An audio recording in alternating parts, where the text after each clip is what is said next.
ஒரு 12-13 இயர்ஸ்க்கு முன்னாடி இந்தியன் ருப்பீஸ் வந்து 60 ருப்பீஸ் per டாலராக இருந்தது. அப்புறம் ஒரு 4 இயர்ஸ் கழிச்சு 70 ருப்பீஸ் per டாலராக ஆச்சு.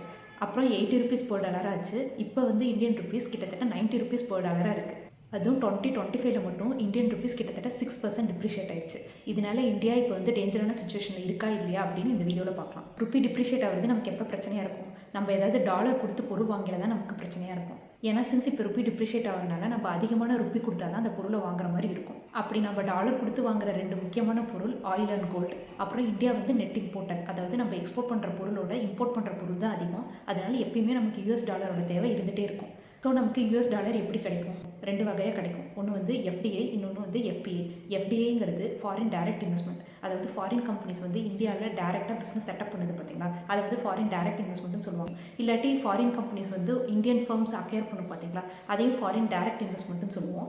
இது வந்து லாங் டேர்ம் மணி. ஏன்னா ஒரு கம்பெனி வந்து இங்கே பிஸ்னஸ் செட்டப் பண்ணி எஸ்டாப்ளிஷ் பண்ணி ப்ராஃபிட் பார்க்குற வரைக்கும் எப்படி இங்கே தான் இருக்கும். அதனால் நமக்கு டாலர் இன்வெஸ்ட்மெண்ட் இருந்துகிட்டே இருக்கும். இதை வந்து லாங் டேர்ம் மணின்னு சொல்லுவாங்க. அதுவே எஃபிஐனா ஃபாரின் போர்ட்ஃபோலியோ இன்வெஸ்ட்மெண்ட், அதாவது ஃபாரின் கம்பெனிஸ் வந்து இந்தியன் ஸ்டாக்கை வாங்கும் பார்த்தீங்களா, அது வந்து ஃபாரின் போர்ட்ஃபோலியோ இன்வெஸ்ட்மெண்ட்னு சொல்லுவாங்க. இது வந்து ஷார்ட் டேர்ம் மணி. ஏன்னா ஏதாவது ஒரு பேனிக் சுச்சுவேஷன்னா கூட டக்குனு இன்வெஸ்டர்ஸ் வந்து இந்த இந்தியன் ஸ்டாக்ஸை விற்றுட்டு போயிடுவாங்க. அதனால இதை ஷார்ட் டேர்ம் மணின்னு சொல்லுவாங்க. ஸோ நான் சொல்கிறதுலேருந்தே தெரியுது நமக்கு ஷார்ட் டேர்ம் மணியோட லாங் டேர்ம் மணி, அதாவது எஃப்டிஐ கிடைக்கிறது தான் பரவாயில்ல. போத் எஃப்டிஐ அண்ட் எஃபிஐயில் இப்போ கொஞ்சம் இஷ்யூஸ் இருக்குது. எஃப்டிஐயில் என்ன இஷ்யூனா, இந்த ஃபாரின் கம்பெனிஸ்லாம் ப்ராஃபிட் வருது பார்த்தீங்களா, அந்த ப்ராஃபிட்டை வந்து திருப்பி அவங்க ஹோம் கண்ட்ரிக்கு அனுப்பிட்டு இருக்காங்க. அப்படி அனுப்புறதுனால என்ன ஆகுதுன்னா, அவங்க ப்ராஃபிட்லாம் எப்படியும் ருப்பியில் தானே சம்பாரிச்சிருப்பாங்க. ஸோ அந்த ருப்பியை செல் பண்ணிட்டு யூஎஸ் டாலர் வாங்குவாங்க. அப்படி டாலர் வாங்கல டாலரோட டிமாண்ட் அதிகமாகும். அதனால ருப்பி டிப்ரிஷியேட் ஆகும். அப்புறம் இந்தியன் கம்பெனிஸும் ஃபாரினில் போய் பிஸ்னஸ் செட்டப் பண்ண ஆரம்பிச்சிட்டாங்க. அப்படி செட்டப் பண்ணுறதுனால லாங் டேர்மில் நமக்கு நல்லதாக இருந்தாலும் ஷார்ட் டேர்மில் கொஞ்சம் டாலர் வெளியே போகும். அதனால ருப்பி வீக்கன் ஆகும். இது வந்து எஃப்டிஐ.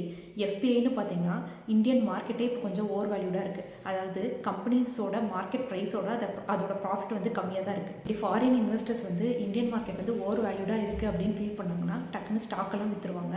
அதனால ருப்பி வீக்கன் ஆகும். இது இல்லாமல் ஒரு ஃபைனல் முக்கியமான ஃபேக்டர் எதனால ருப்பி டிப்ரிஷியேட் ஆகுதுன்னா, இந்தியன் மார்க்கெட்டை பொறுத்த வரைக்கும் இப்போ கொஞ்சம் அன்சர்டனிட்டி இருக்குது. எதனால அப்படின்னா, யூஎஸ் வந்து டேரிஃப்லாம் போட்டுட்ருக்கு. ஆனாலும் இந்தியா யூஎஸ் ட்ரேட் டீல் இன்னும் ஃபைனலைஸ் ஆகாமல் இருக்குது. அது எப்போ ஆகுங்கிறதுல ஒரு அன்சர்டனிட்டி இருக்குது. அதனாலேயும் ருப்பி கொஞ்சம் வாலட்டைலாக இருக்குது. ஸோ இந்த ஃபேக்டர்லாம் இருக்கனால இந்தியா வந்து இப்போ டேஞ்சர் சுச்சுவேஷன் இருக்கா அப்படின்னு கேட்டால் அதுக்கு வந்து பதில் இல்லை. கண்டிப்பாக ப்ரெஷர் இருக்குது. அதனால தான் ருப்பி டிப்ரிஷியேட் ஆகுது. டேஞ்சரான சுச்சுவேஷனில் இருக்கா அப்படின்னு கேட்டால் இல்லை. அது எதனாலனா 3 ஃபேக்டர். ஒன்று வந்து இந்தியாவோட ஐடி செக்டார் இன்னும் நல்லாயிருக்கு. அதனால நமக்கு டாலர் ரெவன்யூ வந்துட்டுருக்கு. செகண்ட் ஃபேக்டர் என்னென்னா, ஆயில் ப்ரைஸ் வந்து இப்போ ரிலேட்டிவாக லோவாக தான் இருக்குது. அதனால நம்ம டாலர் செலவு இப்போ கொஞ்சம் கம்மியாக இருக்குது. தேர்ட் ஃபேக்டர் என்னென்னா, ஆர்பிஐ கிட்ட எனாஃபாக டாலர் ரிசர்வ்ஸ் இருக்குது. இந்த 3 ஃபேக்டர்னால ஆல்தோ வந்து இப்போ ப்ரெஷர் சுச்சுவேஷன் இருந்தாலும் அதை ஹேண்டில் பண்ணுறதுக்கு இந்தியா கிட்ட எனாஃப் ரிசோர்ஸ் இருக்குது.